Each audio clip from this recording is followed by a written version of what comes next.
कितका तू ढोन तन्ने अरे गरे बेटे हाँ मान जरे बेटे घने ले वरना तू ठेके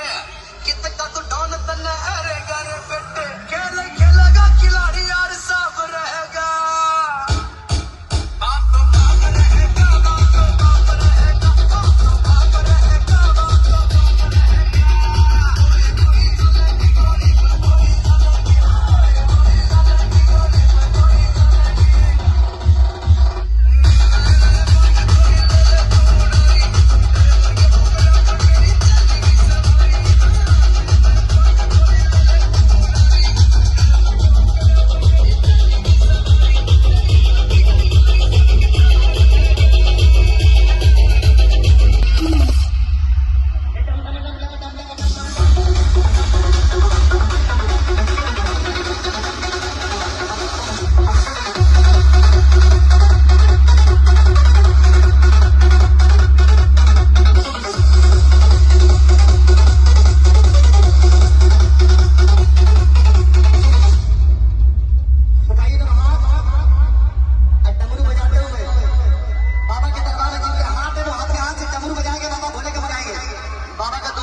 एक जमरू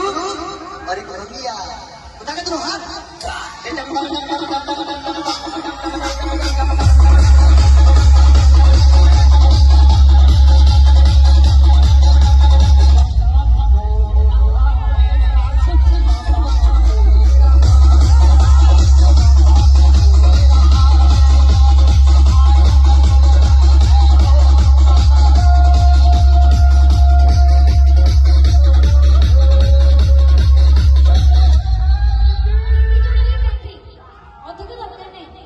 जो मैंने नाचवाको इच्छुक सही मानक डाकुची